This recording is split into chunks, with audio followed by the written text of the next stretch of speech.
And what's up, y'all? Welcome back to another episode of that Dynamite review show on the Tricology News Talk.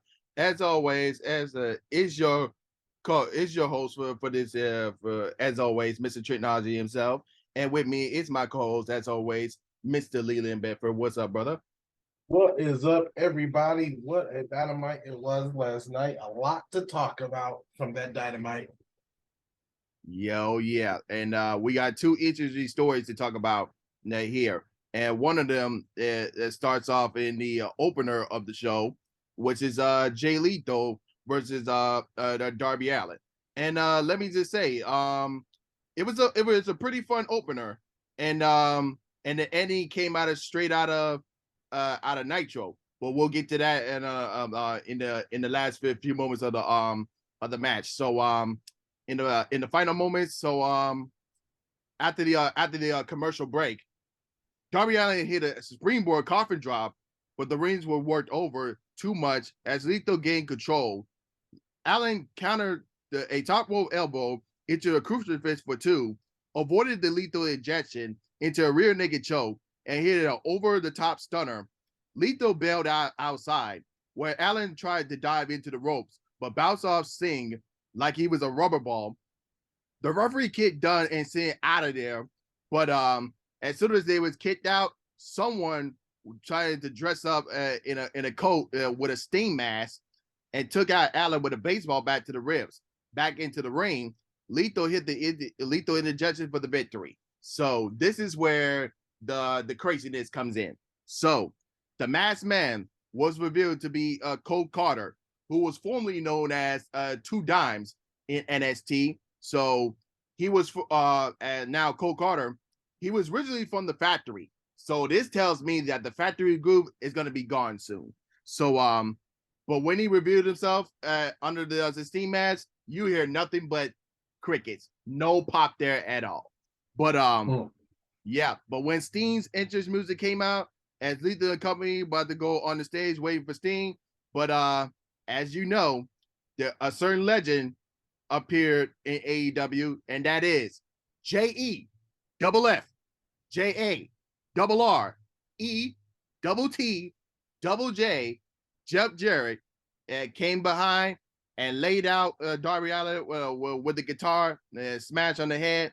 And if y'all didn't see, Darby Allin was busted over in the back of the head, so he was laying there in the pool of his own blood. So over there too serious, but what a good guitar hit from Jeff Jarrett. So after that, Jarrett took the mic and said, "You just learned a lesson from the last outlaw." He said Steen has become Allen's biggest weakness. Jarrett said he has a message for all the AEW fan base. Jarrett ran down his resume to a ton to "you still suck" chest from the crowd, as he called the fans slap nuts.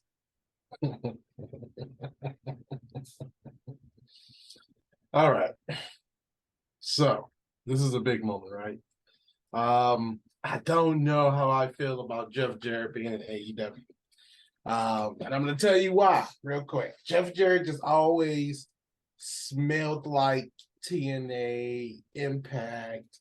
He just smelled like indie, kind of past his prime type of thing, right? And I'm not taking nothing away from the guy's career because I can't, right? He's been doing this for a while. He is a draw.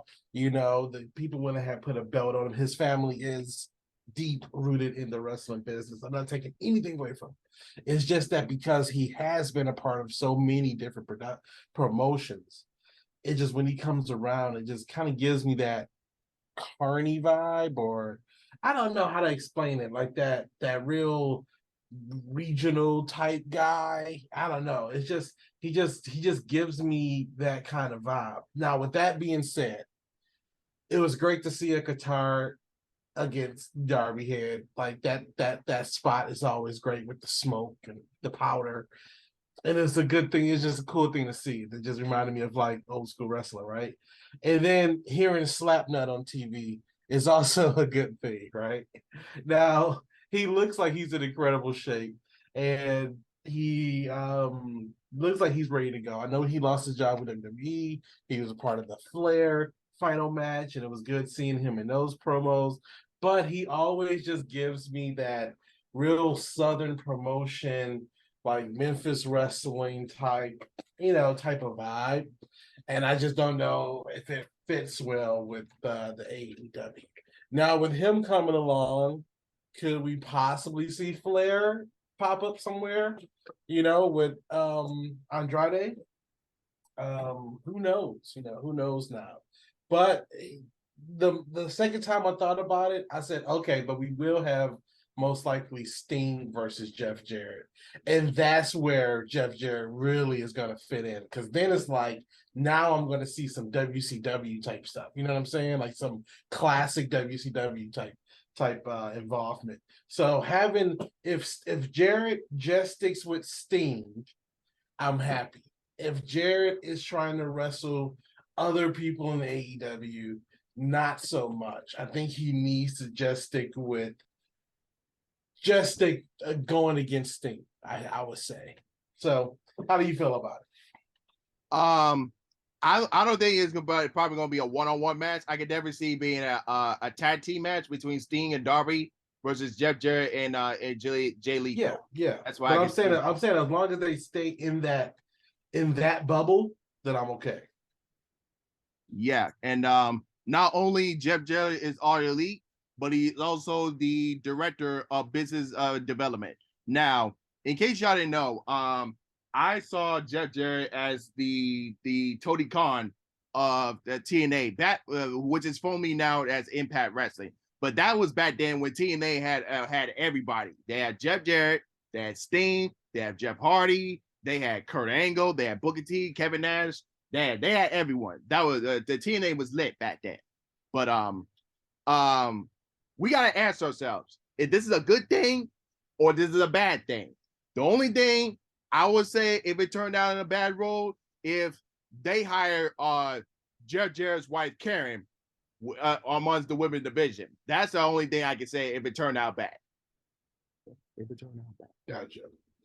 Yeah, I mean, I don't know if they'll do that. She'll probably just be escorting him down, be a valet, type thing. But who knows, Yeah, that's my whole thing with Jeff Jarrett. He just kind of reeks of I don't know how to properly put it in words. You know what I'm saying? But he's just such a old school guy and not a young talent.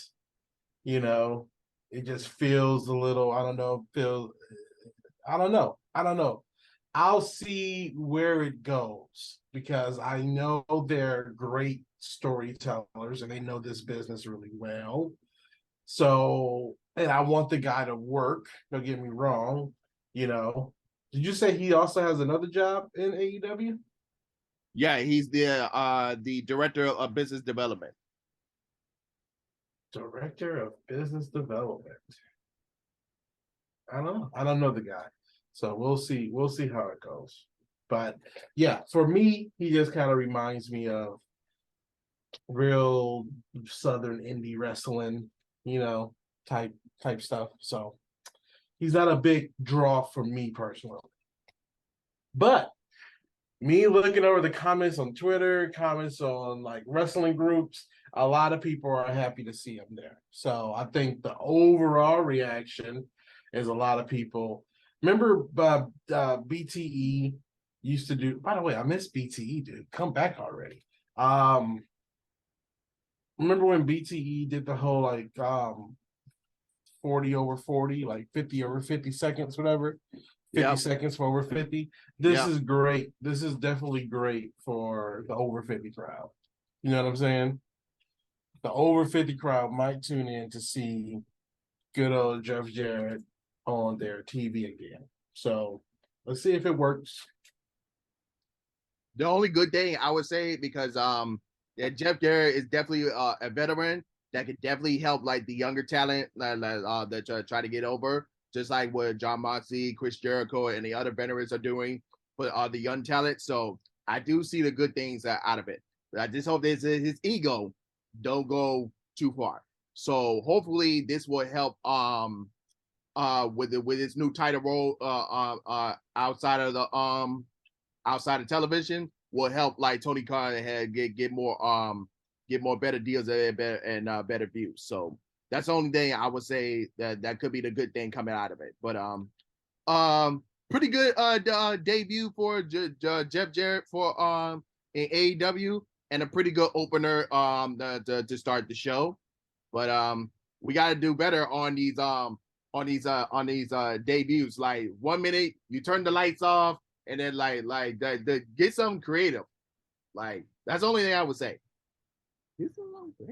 Right. I feel you. Yeah, like the whole Sting thing, like don't put a guy in a mask if we don't know who he is. Because the moment that mask come off, it's like, huh? Like, why not just put Jeff Jarrett in the thing the whole time? You know, let's not debut this other guy. Let's just put Jeff Jarrett in the Sting thing and debut him that way. I don't know. Yeah. So after that, John Moxley cut a quick promo backstage talking about Lee Moriarty and said why he's a credible opponent for him tonight.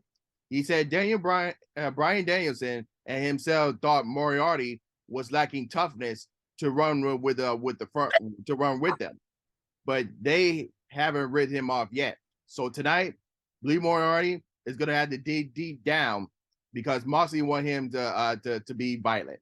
Now, I know when John Moxley and Brian Danielson first got together and started the Blackpool Combat Club, they did mention Lee Moriarty as a potential member to join the Blackpool Combat Club. But here's my thing about it. Why is he the wild?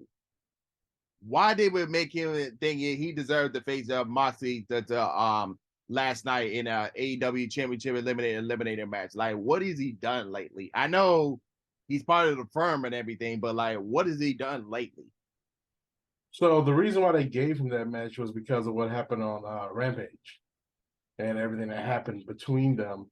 Well, they had caught out on Rampage, but then also the last week, Moriarty was part of the firm beating him down, and he was the one that kind of put the knee on Moxley when he jumped down on him. So that's why they made it personal between Moriarty. But at the same point in time, they always do that when guys have the belts and like the guy they're fighting is just they need to show the champ fight. You know what I'm saying? Like the champ supposed to be on the show every week fighting. So they need to show the champ fight. Let's put this little stipulation on it that don't really mean nothing because Moxley's going to win anyway. But it makes it a little bit more interesting. That's why they say that. It just makes it a little bit more interesting to kind of get us to want to watch, pretty much. So, but yeah, we already knew Moxley was going to take Moriarty out, but they keep it a storyline between Moxley and the firm with Moxley getting attacked and everything, and they're really building up, I think, between Ethan Page and Moxley. So they're really building up to that. So they got to start here, build up. So that's all that was. And it also shows that Mox is a fighting champ, that he's willing to give people opportunities and all that type of stuff. Babyface stuff, you know? Yeah, but my thing is that he don't need to wrestle like every week because that would just make us think that well, we already know that MJF is probably gonna win it at Full Gear, but like don't give us that results out of the blue, like right out of the way, because like Moxley doesn't need to wrestle every week.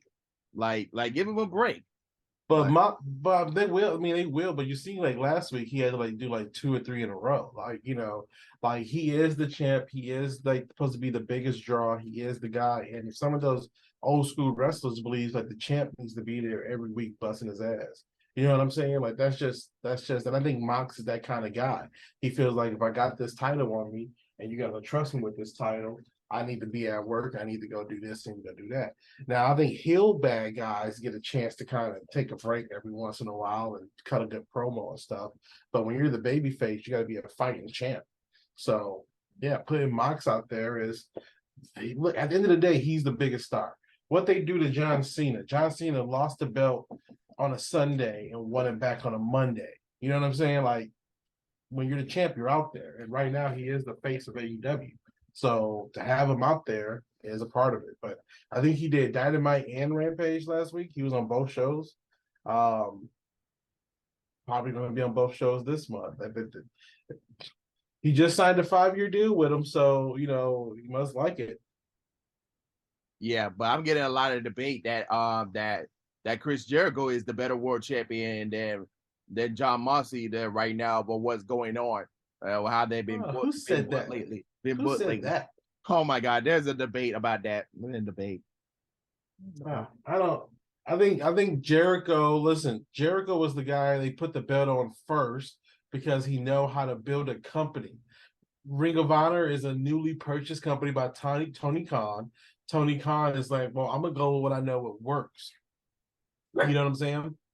So that's why they got the bet on Jericho, because he know how to make people actually care about a company that was dwindling. So I don't get that. They both have their separate jobs. I think John Moxley is doing a great job as AEW champion. And I'm not going to say either one are doing whatever. I think they both doing the job they got to do for the company that they're working for. So that's kind of a weird argument to kind of put on there. Jericho is the Ocho. He's going to have a name. John Moxley is the straight fighter. So maybe they're saying they like Jericho better just to support the sports entertainer claim, Yep. But we're gonna continue on with Jericho in a few moments down the road. But we had a video showing the Elite being the first trios champions, but it was quickly deleted, and then showing the Death Triangles win shown instead. And then we got a graphic of Kenny Omega and the Young Bucks on the AEW advertisement that was replaced by Death Triangle. So are we gonna get a match with Kenny Omega and the Young Bucks and the Elite versus the Death Triangle, and when the Elite comes back, it could happen. Maybe. I thought this promo was pretty cool though. This little segment using the editing equipment to take them out and delete and place. I thought that was pretty cool. Yeah, because I think it will be a good storyline. Say the Elite, like we was the first the trios champion, but maybe they acting like Death Triangle is the first champion. So we want to reclaim our name back after the whole medium scrum mess. So that could be a good storyline to go with for their return. I think so. I definitely think so. And then they also like acknowledging that they were the champs. Like, don't overlook our victory. You know what I'm saying? So I think that's pretty cool. Yep. And then after that, we got John Moxley versus Lee Moriarty, and also Laura Regal was on the corner of John Moxley, and then Stokely Hathaway was in the corner of Lee Moriarty in this AEW World Title Eliminator match, and Ethan Page was joining commentary. Now, I forgot to mention that last night's Dynamite was in Baltimore, and then during the match, the crowd was distracted by something and started chanting MVP. I thought they was talking about Montez for Octavius Porter for a second, but when Taz mentioned that Lamar Jackson of the Baltimore Ravens was in the front row with his encouragement, so I think they was talking about Lamar Jackson that was in the front row. So that maybe that's why they was chanting MVP on that, but that was unfortunate. That kind of took the crowd out of this match. But even though the match was good between Moxley and Lee Moriarty, but it was just your standard like TV match with Lee Moriarty taking control in most of the in the commercial breaks. But then Moxley muttered a comeback when they returned, and it was a good, nice back and forth finish. It was a nice. Yeah, Lee Moriarty is always fun to watch, and I think their two styles matched up well. The way they kind of wrestle with each other, but yeah, I think it was definitely a good match though. Yeah, and then in the end, John Moxley made Lee Moriarty tap into the cross arm breaker for the submission, and then afterwards, Ethan Page left commentary and laid out Moxley after the match and Excalibur was putting over Page because we all know that that he's going to be in the title eliminator tournament, which the finals will happen at Full Gear, and I think Ethan Page is going to face Dante Martin in the first round, and I'm not mistaken. It probably is, but but that might change. But I think the bracket might change. But I saw that that we all know that Ethan Page and Dante Martin was the first two to be announced. So, but the bracket might change though. I always like a good bracket, so I'm excited to see who's a part of it. Hopefully, it's a good bracket. So yeah, we'll definitely have more names announced on Rampage on Friday. But after that, Renee Paquette was supposed to have a face-to-face interview with Saraya and Britt Baker, but Baker never showed up, being a Charlotte Flair as always. But Saraya said Baker doesn't care about anyone in the women's division but herself. Saraya has built divisions everywhere she's gone, and even wrestled the same day that she got hit by a car. Saraya says she's at AEW because it's something she needs to be a part of. Renee asked if she's medically clear, and Saraya said she's going to have to wait to answer until next week, and she has one doctor left to consult about. Now, I do believe next week we are going to get that announcement for Saraya versus Britt Baker at Full Gear. I definitely think so, and that's going to be a match people are going to want to definitely tune in and see her big match return. But that's all. Remember, I said before, we got another controversial story to talk about, and that's going to be explaining the women's division. But we'll get to that in a second. So they showed Lamar Jackson officially at ringside, and Excalibur sent it back to Tony Schiavone with Laura Regal, who cut a quick promo on MJF about the main event of Full Gear. Regal said he has all the potential in the world, but it won't have MJF until he faced the real demon in John Moxley. The real demon. Yeah, definitely a good promo. Yeah. Regal is just awesome. He's just the best, man. It's good seeing him on TV. Oh yeah.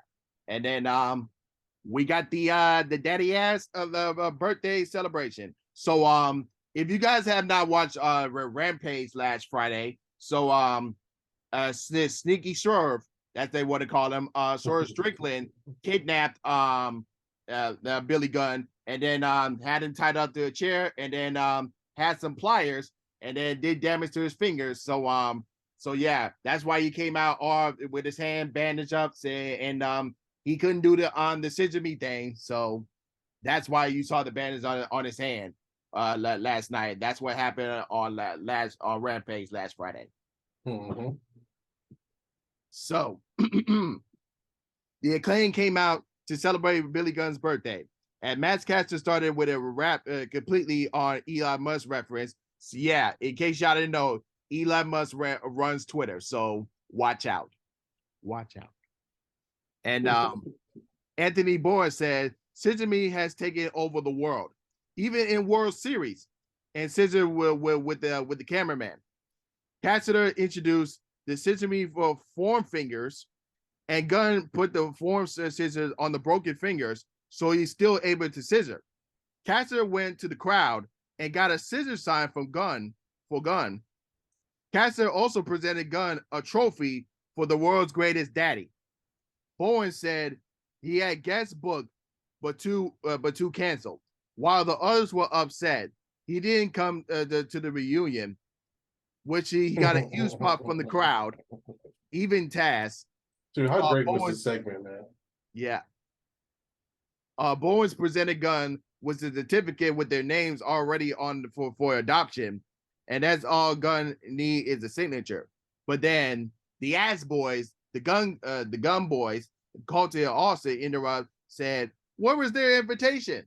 And they said they bought them a gift, and that gift was W. Morrissey showing up and laying out Gunn with a big boot, and the firm putting a beat down on the Acclaim and Gunn until FTR hit the ring. And as the Guns and Morrissey bailed out of the ring, with FTR holding up their tag team titles, the AEW tag team titles, before handing them back to the Acclaim, teasing a moment that they might fight in the future. Now, I'll say this: this continues to be such a crazy storyline with Scissorby, but hey, it's getting popular, so you might never know. That could be a new victory in you might see it in baseball games, basketball games, or even football games. So that's becoming a new thing. It seems like it's going. It seems like it's going that direction, right? Yeah, I said that before that that Sesame is gonna be popular, and I said that before. So but if you don't think that these foam scissors fingers ain't gonna sell like hotcakes on online, you out of your mind. So well, watch out. So you might have to cap one, Leland. You might have to cap one. I know, man. I definitely want one. Like first off, it gives me such DX vibes, you know, with the merch and everything, and like it really is like all the signs they keep wanting. They're encouraging people to bring in signs. They wanted to look like, they wanted to look like that Attitude Era type thing, and it's just also fun. Like it's just fun.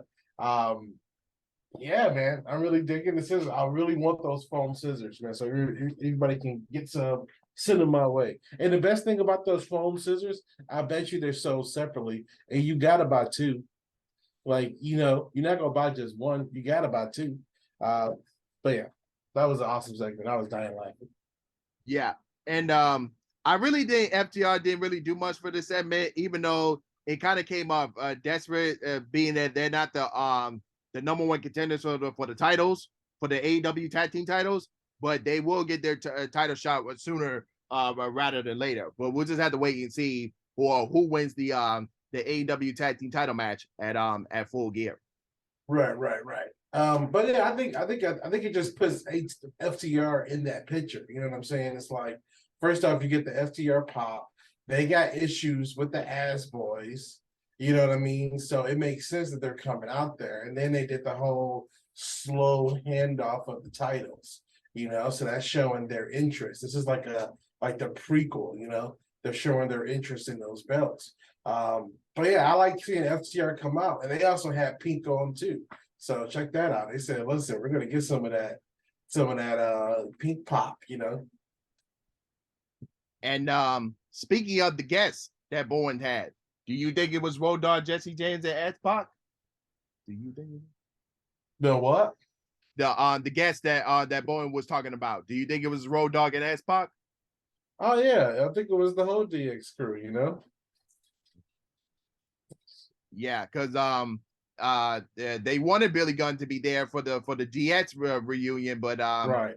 Yeah, it couldn't happen. So, but you know what? WWE kind of messed up their relationship with AEW by trying to poach on some of their talent when Triple H took over. They had a good relationship because Tony was letting them go do interviews and everything and let them be called by their old name and all that type of stuff. And then look what happened. You know, they had kind of a bad kind of thing happen, and then now, you know, that stuff is possible. Oh yeah. And so like I mentioned before, at Full Gear, it's the Acclaim versus Swerve in Our Glory 3 at Full Gear. And so after that segment, Tony Schiavone was backstage with Britt Baker and Jamie Hayter. Baker said she's gonna do the interview at her own time with her own interviewer. Hayter is sick of the conspiracies and she wants to wrestle. And Baker agrees that they demand a tag team match with any two ladies on Rampage. So after that, we got an announcement that is official. We are getting Toni Storm versus Jamie Hayter in the AEW for the AEW interim women's world title match. Now they showed earlier the promo package showing that that Jamie Hayter and Toni Storm had a relationship about that like they was roomies back then. So that's a nice story. Long as we got some story in between to it, now it makes sense. Now it makes sense. Oh yeah, definitely all coming together. So yeah, after that, the Jericho Appreciation Society, Chris Jericho, the Ocho, with Daniel Garcia, the pure champion, and Jake Hager came into the ring ahead of Chris Jericho's RH Open Challenge. He said he challenged any former champion of any kind. That means any champion. That means you could be a former world champion, tag team champion, women's champion. He said, Jericho said, I don't care. Send them all. And he even said he will kick Lamar Jackson's ass, which it got a huge direction. I'm like, hold up, Jericho. You sure you want to do that? You sure you want to do that? You sure you want to do that? Miz was laughing the whole time. Did you hear commentary where he was like, he couldn't even look at him? Exactly. Because you versus the celebrities or any other sports people, that don't go work for it. That doesn't work out for you, Jericho. So you need to learn your lesson from that. So you asked, who was the surprise opponent? It was Colt Cabana. Colt Cabana, Colt Cabana. So the crowd was happy to see Colt Cabana back. He got a loud reaction and had a different attitude this time. And he was more serious, much like the Lee Moriarty and John Moxley match. I felt like this match suffered due the another commercial break, and wish it had more time in this match. But a lot of people was happy that Colt Cabana is back. Now, I do believe this is another discussion that I want to put out there. I do believe that Colt Cabana was brought back to piss off CM Punk. That because even Jericho said like, oh, like Jericho, but CM Punk can go. He can just leave. And then like that's what but that's why Colt Cabana was back last night. So yeah, it definitely could be that, or this was the kind of a plan all along for Colt Cabana because Colt Cabana is working with Ring of Honor more so than AEW. This was a Ring of Honor segment, so this could have been the plan all along. But I remember when the whole thing happened with the media scrum. I remember commenting on one of Chris Jericho's posts saying, "Hey, if you guys really want to piss CM Punk off, make Cabana the champ." So when he came out last night, I said, "Hey, it could be a possibility." But Jericho is definitely going to be running it for now. But man, Cabana came out looking really mean and aggressive, and it was definitely a different side. He seemed emotional at times when he was coming out. So yeah, that was good to see him on the screen again, and the fans absolutely loved him. So keep him coming back. Yep. And at the end, Jericho hit the code breaker for the win. And then after the match, Jericho, Garcia, Hager walk out to the ramp, and they went after Iron Rubber, who was being held up by Matt Menard and Angelo Parker. But the Blackpool Combat Club made the save, and then we got a huge brawl with Jericho and Claudio having the most notable face-off. Now, I say this: when is this feud gonna end between the JSS and the Blackpool and the BCC? When is that gonna end? When is that gonna end? Not sure exactly, but they are the largest group. And the thing about Jericho, since he's been at AEW, he has always had these big group fights. And same thing with Mox. I mean, he goes solo sometimes, but then he has these big group fights. So it always seems like in AEW, there's always got to have this big faction versus a big faction. And Jericho is usually a part of one of those factions. But I think it keeps it interesting because then you can tell multiple stories all at the same time. And then each wrestler is like a direct rival to another wrestler, and they have their own stories. But that's kind of like AEW's kind of theme. It's always this big group versus this big group. And right now is the Blackpool Combat Club versus the Jericho Appreciation Society. Yeah, but this feud got to be in. I like this started off way back at I would say in March. Like this feud had been going on for weeks. Like, And maybe this feud maybe would have been going on the same if CM Punk was still around. Maybe everything kind of would have changed if CM Punk was still a part of it, But now they got to kind of keep their top people together. I don't know, but we'll see how it goes. But Renee Paquette was backstage with Death Triangle, as Ray Field said he was ready to become a double champion and win the All Atlantic Championship. Pat says he knows something about being a double champion, and if Fiends want revenge, he'll take the hammer from Pac, which is his golden ticket. And then Pat told Fiends to think about it and walk away. So with that in mind, we got the triple threat match between Orange Cassidy, Luchasaurus, and Ray Phoenix for the All Atlantic Championship. And my God, the entrance of Luchasaurus, oh my God. This is like the Attitude Era version of Kane. Oh my God. Yeah, it's definitely Kane vibes for sure. I'm like, oh my God. Just like when all the lights off in the arena and then you hear the music and then the firebirds come out, like, bruh, don't that take you back? They really do. They're giving me that nostalgic, Attitude Era vibe. And it's one thing if Kane was still wrestling, but since he's retired, I feel like it's kind of like fair game a little bit. But it's definitely that same vibe. But it's cool that it's a damn dinosaur. Oh my God, bro.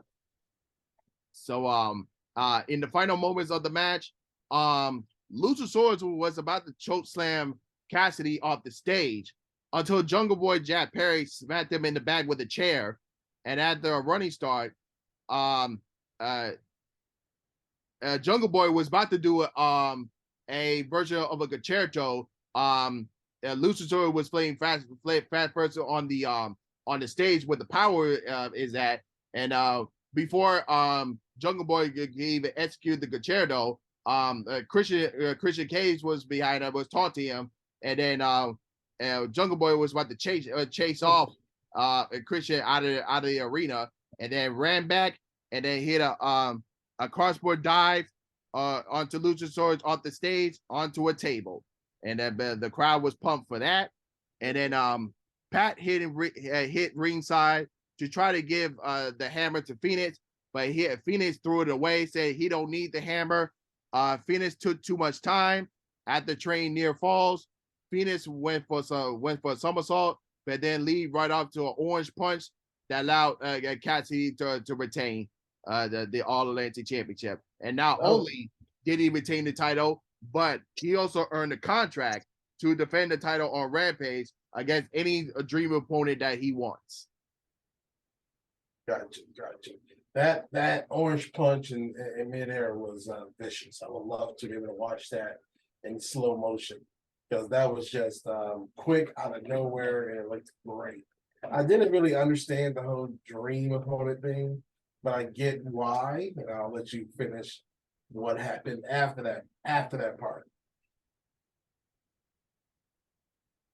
Yep. So this was a definitely a flat out good triple threat match. While I did expect Jungle Boy was definitely going to make an involvement somehow in this match. So that was kind of very noticeable. We didn't think Lucha was going to win right away. So I mean, he could have won, but I knew that Jungle Boy would come out. It was a good reason to have Jungle Boy involved. Christian was on the mic. I was hoping that Orange Cassidy wasn't going to take that horrible bump onto the metal. I know that had to suck when Jungle Boy did that bump. So yeah, a good way to keep him out of it, and also Jungle Boy can be seen on TV. Yep. And then after the match, Pac immediately attacked Cassidy and grabbed the hammer as he was about to attack before Katsuyori Shibata made his return to AEW to a loud ovation as he was joined by the best friends. Pac quickly bailed as Shibata pointed out to that open contract for the All Atlantic Championship on Rampage. Cassidy nodded, and he handed Shibata the pen and the contract. Shibata signed the contract, and it was official.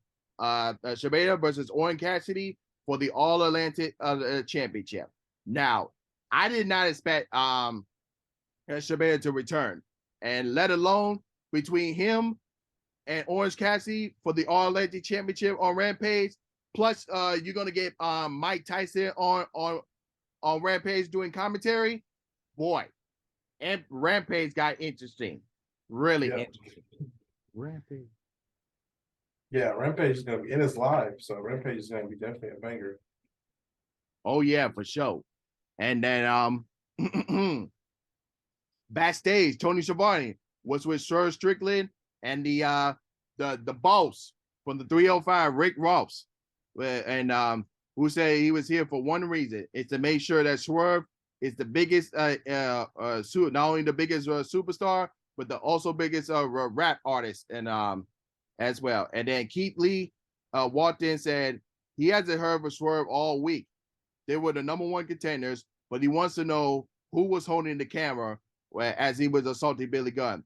Rick Ross said that was just accusations. Swerve said, how about next week we have an 8-man tag between them and the Gun Club versus FTR and the Acclaim. And then Keith Lee, luckily, he did accept, but like, I was like, something's going on here. Something's not right at all. But let me just say this. I love Rick Ross in this segment here. Like he played it off real good as a heel. I was like, yo, yeah, he was like a big boss heel for real. Like, we're not gonna talk about that today. We're doing positivity. I'm like, look at him leading it. I'm like, yo, I need to see Rick Ross on AEW more often. Like, he was having a good time. Oh yeah. I was like, yo, he could be a good character. Like for real. Like he did a hell of a job as a heel manager there. Can you imagine Rick Ross coming out? You know, I was just on Twitter and I was tweeting about how there's been so much celebrity involvement lately in AEW that I think they're at that point where they can do their big WrestleMania. Like not one of the shows is already like something new. Like this is a new show. We're gonna do you know, maybe I don't know what a good month is, but do a big WrestleMania thing and have some celebrity involvement and have Action Bronson with Hook again and have, you know, these celebrities come out. And I think it might, you know, they might be at a good point where they can do a big WrestleMania type event. Like at least like I think their largest crowd was like I can't remember. It was the CM Punk crowd. They sold that part. There's got to be something in Chicago. They sell out Chicago every time they go. Yeah, but I would say like bring the celebrities and in when it means something. Like you had the Snoop Dogg there because he was supporting Cody Rhodes because of the Go Big Show. You had Rick Ross there because he's friends with Short Strickland. They brought Trina out there because of the storyline with Jay Cargill, all that stuff. So I would say like this bring the celebrities like when it means something. Yeah, but that's what I'm saying. Like everyone is kind of already involved storylines. You know, only person who ain't got no real business being there is Mike Tyson, and he's gonna be there next week. He ain't got no story like with nobody. You know what I'm saying? But all the other celebrities, they came in kind of attached to somebody, or they attached them to a person, and they were there because of this reason or whatever. So I think they're in that prime position, man. I think it's time for them to start thinking if they're not already thinking about it. But I think definitely they're in that prime position where they can start up a little WrestleMania. Oh yeah, a little WrestleMania type event. Yeah, but I think either Double or Nothing or All Out. I think one of those events it considers as AEW's WrestleMania. One of those two events. I know, but like those are already kind of branded for like hardcore wrestling fans. They need a new pay-per-view that's kind of branded to like the wider audience that these celebrities are going to be able to bring in. You feel me? But we'll see though. We'll see. It sounds like a good idea though. But Jay Cargill versus Marina Shafir, and this is the other story that I was that I was talking about. Now, when this match was announced, so we had a Twitter beef between Jay Cargill and one of the wrestling podcasters in JD from New York 206. So when that match was announced on Twitter, JD said, "Oh God, please no." And then Jay went off on him, and then freaking even Rebel went off, but most entirely the whole women's division that went off. So I'll say this: we have our own opinion about who we want to see and don't want to see. So because we're critics, and that's what you're supposed to be. And most wrestlers take credits and then they evolve. But there are some who see the credits and they just want to fire back at the fans because we didn't make your show. We didn't book this match. You should be angry at Tony Khan for booking that match. But I understand that this is a storyline because this is all going to lead into Jay Cargill versus Nyla Rose, possibly at Full Gear for the TBS Championship. So that's why I think it's going to go there. But man, Twitter is one social media that you can just go off and then get away with it. But like Facebook, Instagram, you got to be careful what you say. Twitter is the only thing you can go off on. Twitter is the only thing. That is true. That is true. I mean, I get why they would do that. I mean, JD has been a big, supporter of AEW, and he has a right to his opinion. When I saw that match, I wasn't excited for it. I'm excited to see Jade, but I'm not too much of a fan of the other female wrestler. I don't know her name really. I'm not too much of a fan for her, so I was just happy to see Jade. So I get why he said it. He wants the show to do his best, and the women division have only so much time. So why not give it, a big something. Yeah, and also we even saw a tweet from Bow Wow shooting his shot with Jay Cargill on Twitter this past week, and that didn't go well either. So I would be remiss if I didn't mention that one as well. Yeah, that's the one they kind of put up there, and I know Bow Wow was rumored to be training to be a professional wrestler. But the whole entire match between Jade and Maria Shafir, no one was interested. The only thing that was interesting in this match was Nyla Rose and Vicky Guerrero. That was the only thing that kept people interested. Yeah, it was a little distracting, to have them talking while trying to watch the match. But I think, like I said, no one really thought that the other girl had a shot or that anything interesting would happen. So yeah, here's the show part. Here's that sports entertainment part. Let's have them say funny stuff. But it was a very distracting match, and even I think it was a little bit overproduced because then at the end they had Kara Hogan try to grab the title, and the camera guys missed it. So kind of overly produced segment on this one. Yeah, but Cargill finished Shafir with the J for the quick win. Kiera Hogan tried to sneak attack Rose and grab the TBS title, but it was flattened as Rose took off. But man, let me just say this. I don't want the TBS title to end up being like the 24/7 title in WWE. Please don't do that. Please don't do that. Please don't do that. Well, it's that classic I stole your belt, gimmick pretty much, I don't think it's 24/7 title because that has a whole set of different rules and now people running, all that type of stuff, and anybody can be the champ. Jade is definitely still the champ. It's just that classic I stole your belt type thing leading up to getting it back at. But you know what I think is happening though? I think they're trying to make Jade babyface a little bit. by having someone do something to her, and she can't get her hands on that person. It makes you want to see Jade get her hands on that person, Nyla Rose, leading up to the pay-per-view. So it's kind of, she had a good moment where she gave that pump kick and got the crowd hyped. The crowd was really on her side. They wasn't booing her. So I think they're trying to like do a slow kind of turn on Jade being a babyface. I don't know. We still got this. It still feel like a heel versus heel rivalry. It still feels like a heel.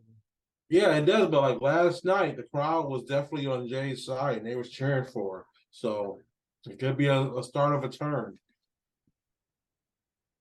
Yep.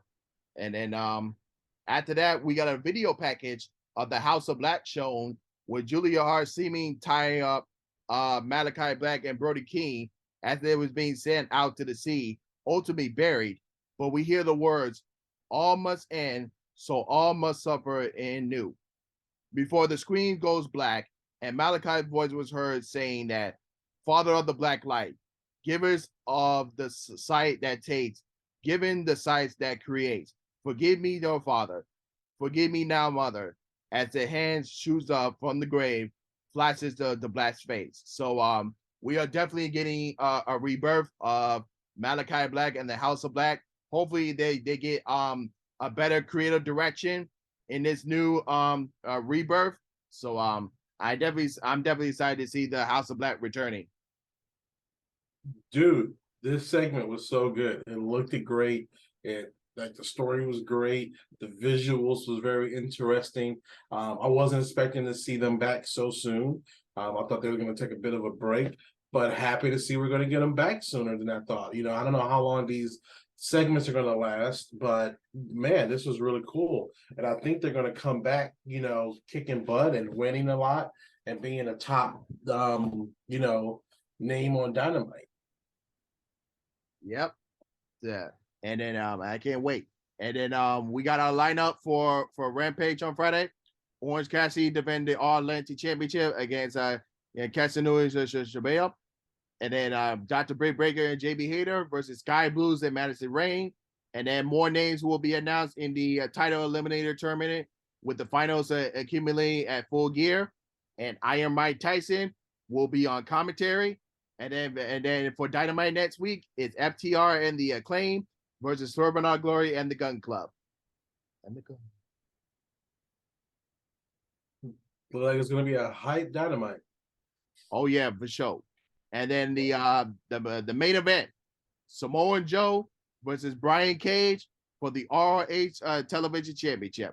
Now, I feel like ROH definitely got the shine again, but they better get a TV deal next year. That's all I'm gonna say. Right. I think this is all leading to that. And it is like just pushing the ROH brand. And it is starting to create stories with inside that company. So then when things go where they're separate, they're already going to have a built-in audience. So like I said, I think Tuesdays at 8 will be great for Ring of Honor. Let's have some more competition. Exactly. So, but in the final moments of the match, Cage worked on a long chin lock during the break. As soon as they returned, Cage hit a perfect somersault dive over the top. Cage posed for the crowd, which led Joe to answer with a marathon drop, charging a boot and senton for two. A snap power slam got Joe into another near fall, but Cage spun out the power bomb and sent Joe into the ropes and hit a tiger flag kick. Cage went up top for the twisting elbow for a close two. Cage came within inches of dropping Joe off of his head with a pump handle driver, but Joe luckily landed on his feet, landed on his face, and then Cage hit an angle slam and the discussed lariat for another near fall. Joe tried a rear naked choke, and then Cage tried to counter with another slam, but Joe switched it into the arms and got a rear naked choke, which is the kill for the clutch, and then for the submission. And then after the match, the Gates of Agony ran out into the ring to beat up on Joe until Warlow made the save, chasing out the ambassador. He stares him down until Powerhouse Hobbs snuck up behind him and laid out Warlow with a spine buster. Hobbs held out the TBS title, made another statement to end the show, just like he did on Rampage last week. So this definitely tells me that we are definitely getting Wardlow versus Powerhouse Hobbs for the for the TNT Championship.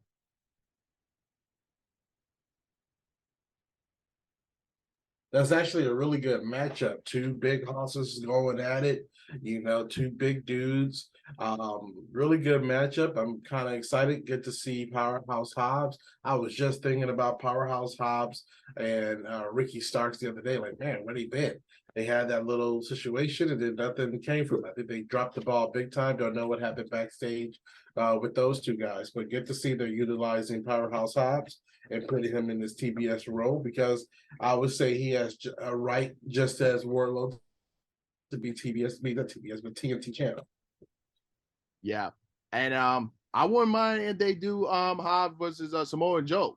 Either one, it's going to be fine in my book. But this was a pretty good main event with Brian Cage got most of the offense in this match, and pretty good here. But like I said, I'm fine with either Hobbs versus Joe or Hobbs versus Wardlow, but I feel like they're leaning more towards Hobbs versus Wardlow for the TNT championship. I definitely think, but Brian Cage's energy seemed like he was like happy to see Hobbs beat up Wardlow. So we'll see how it goes. See how it goes. But I like this Embassy group. Like I like the two guys in the Embassy. I like Brian Cage. I like Prince Nana. So yeah, I like that group. I hope to see them do something else. Something about Brian Cage though. He just looks so much like a wrestler and like that bodybuilder type wrestler. He's very impressive. But the more I watch his work or whatever, like the less of a fan I become for some reason. But I think he's also a good hand too. So we'll see how that goes. Yeah. Do you feel that way about Brian Cage? Like sometimes he's impressive and sometimes, nah, really couldn't care. Yeah, but pretty okay show here. I feel like this was just more RH presence on this show here. So hopefully in the next couple of weeks we're starting to build up more into Full Gear. Yeah, I think so. I think we're getting closer and closer to that pay-per-view feel. Yeah, exactly. So what are your thoughts on the whole show? No, it was a really good, hard-hitting show. I like the entertainment aspects they had in it. Rick Ross was probably the best part of the show. I'm gonna say that. I'm gonna say Rick Ross was the second best part of the show. The Acclaim segment to me was the best part of the show. Best match of the night probably went to. I'm gonna give it to Mox and Lee Moriarty. I think that was a really good matchup between the two. But no, really good. This show wasn't like heavy hitting with wrestling, but the segments really carried the show. Like the all the promo work and everything really carried the show. So a lot of storytelling was happening. But yeah, really good episode. Kept me locked in the whole time. Yeah, I do believe that Rick Ross was definitely the best part of the show. And then with Jay Lethal and Darby Allin and Lee Moriarty versus John Moxley was basically the two best shows of the best two matches of the show. And yeah, that's where I stand too. And yeah, pretty okay show. So hopefully next week we'll definitely start to build up more and into Full Gear. But other than that, anything else you want to plug in? Hey man, we just won an award for my movie Ice Pimp. You can find that on my YouTube page at Cupcake Rupture Studios. The movie is called Ice Pimp. Thanks to all the labs of Atlanta Comedy Awards for giving us that award. We let you guys know about the Anthony Agogo news last week. Empathy is going to be probably coming out sometime in February, and we're just getting those things cleaned up there. But yeah, stay tuned, guys. Follow our social medias. Yeah, that's what's up. And yeah, hopefully y'all enjoyed this week's Dynamite show. So hopefully next week there will be a good entertaining show. And hopefully we'll get more matches announced for Dynamite next week. But until then, he is Leland and I'm Trico, and we're signing off. Peace.